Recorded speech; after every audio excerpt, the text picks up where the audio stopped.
कभी ऐसा महसूस हुआ है कि लोग हमें वैसे नहीं देखते जैसे हम हैं, बल्कि हमें एक छोटे से डिब्बे में, एक छोटे से खांचे में बंद कर देते हैं। ये एक ऐसी फीलिंग है जिससे शायद हम सब कभी ना कभी गुजरे हैं।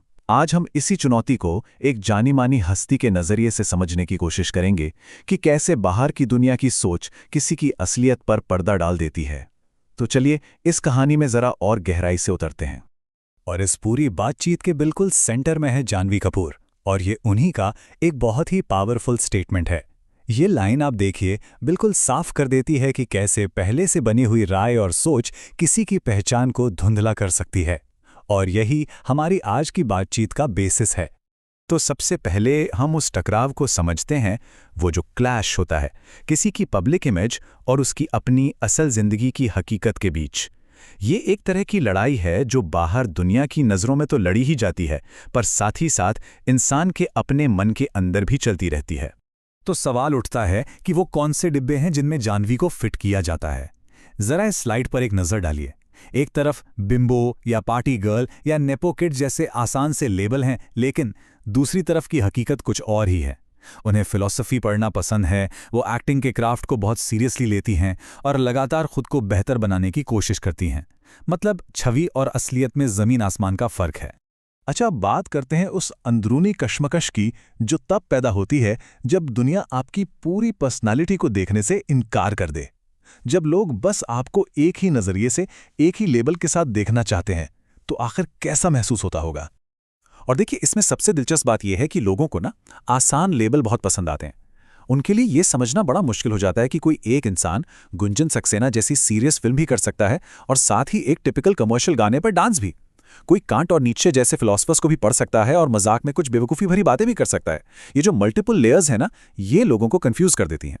अब हम एक और गहरे पहलू पर आते हैं, जिसे कहते हैं गिल्ट ऑफ प्रिविलेज या विशेषाधिकार का अपराध बोध।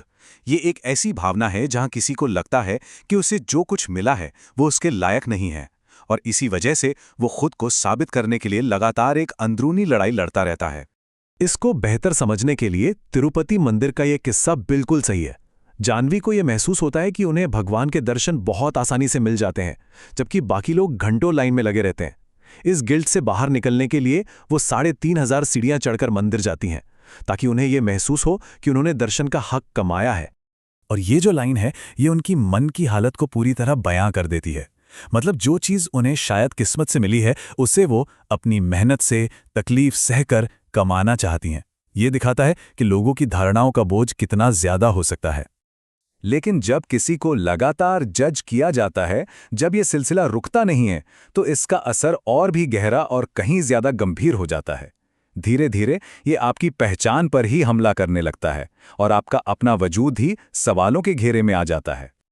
ये स्लाइड देखिए, ये कितने साफ तरीके से दिखाती है कि कैसे उनकी हर खूबी को या हर कामयाबी को किसी बाहरी वजह से जोड़ दिया जाता है। अगर वो अच्छी दिखती हैं तो कहा जाता है ये प्लास्टिक सर्जरी है। कोई फिल्म मिल गई तो वो नेपोटिज्म की वजह से है। अगर किसी इंटरव्यू में अच्छा बोलती हैं तो ज़रूर पीआर ट्रेनिंग होगी। मतलब उनकी अपनी मेहनत, उनकी अपनी काबिलियत को कोई क्रेडिट ही नहीं दिया जाता। और जब किसी की हर पहचान को इस तरह से छीन लिया जाए, तो जाहिर है मन में यही सवाल उठेगा, तो फिर मैं क्या हूं? ये एक बहुत ही दर्दनाक सवाल है। ये उस एहसास को दिखाता है जब किसी की अपनी पहचान को पूरी तरह से नकार दिया जाता है और उसे एक बेजान पुतले जैसा लगने लगता है। और जब उनसे उनकी जिंदगी के अलग अलग दौर के सबसे इमोशनल पलों के बारे में पूछा गया, तो एक पैटर्न सामने आया।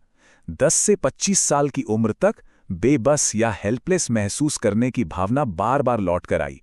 ये दिखाता है कि ये सिर्फ किसी एक बुरे दौर की बात नहीं है, बल्कि एक लगातार चलने वाला संघर्ष रहा है।